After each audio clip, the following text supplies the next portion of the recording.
It was providential, you know. This is something that mothers had been waiting for and needed.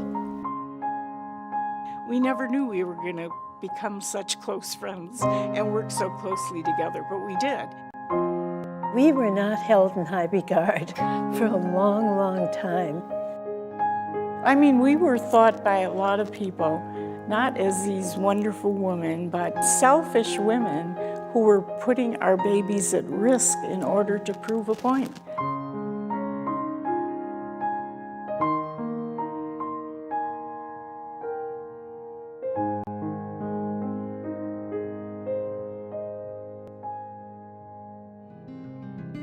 In the beginning, they were 7. Mary Ann Cahill, Marion Thompson, Betty Wagner, Mary Ann Kerwin, Edwina Froelich, Viola Lennon and Mary White.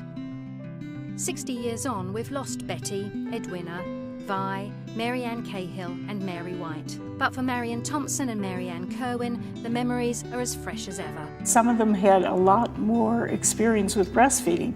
I mean, Mary White was one of our inspirations because she was the first one we ever saw nurse in public.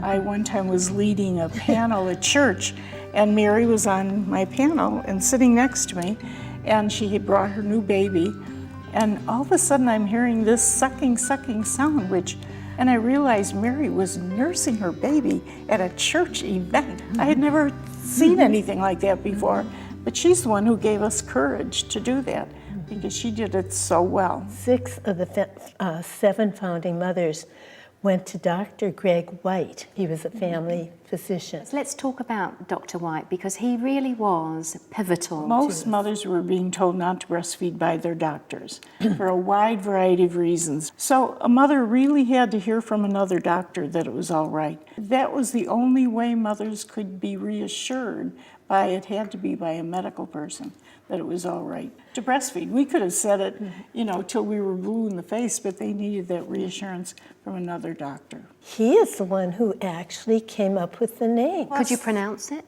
No, we didn't know in the beginning. We called it La Leche. We thought it was French, and then we found out it was really Spanish. Did you feel radical at the time? Yes. Oh, yes. We were thought by a lot of people not as these wonderful women, but selfish women who were putting our babies at risk in order to prove a point. When we came out with the Blue Book Manual, the whole idea about talking about exclusive breastfeeding till the middle of the first year, that just got doctors very upset. People thought we were really hurting our children, hurting our babies. Princess Grace's attendance at the 1971 International Conference in Chicago was a turning point for the organization.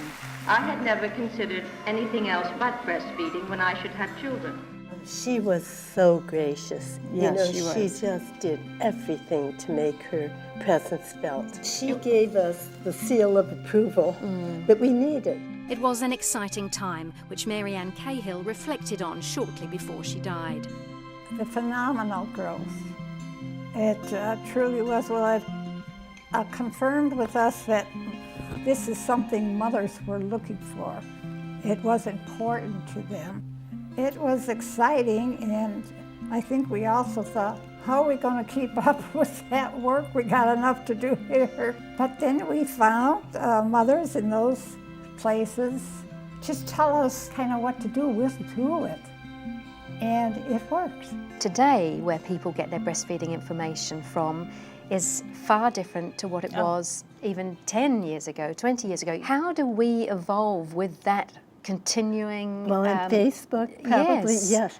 Well, I think we have to be there. But I hope at the same time we will keep trying to move them toward group support. Yes. Because there's nothing like being in a community of breastfeeding women. You don't just get that one problem answered. No. You see other mothers who have handled it before in different ways, and it wasn't any big deal, and it wasn't the end of the world like you think it is now. So being around other breastfeeding mothers is really a bonus. It's group therapy, you know that. Spending time with the founders, it became clear their journey has been filled with optimism and much happiness. The highs is just how grateful I am for what this has brought into my life. Having a chance to help others, I mean, what can be more fulfilling? I say much the same. It's the richness that La Leche League has brought to my life, personally and friendship. Yeah, we're rich in friendship, and our families, you know, seeing them all blossom so beautifully, yeah. We've been repaid 1,000-fold. For my own family, and I'm sure many of yours, La Leche League has been an integral part of our breastfeeding journey.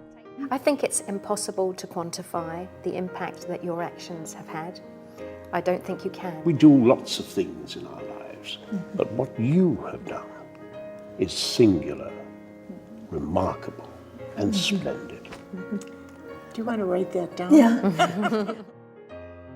These are remarkable women.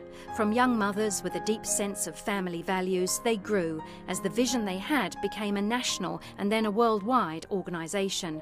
They stayed the course, and the world is a better place because they lived in it. It is that legacy that we inherit.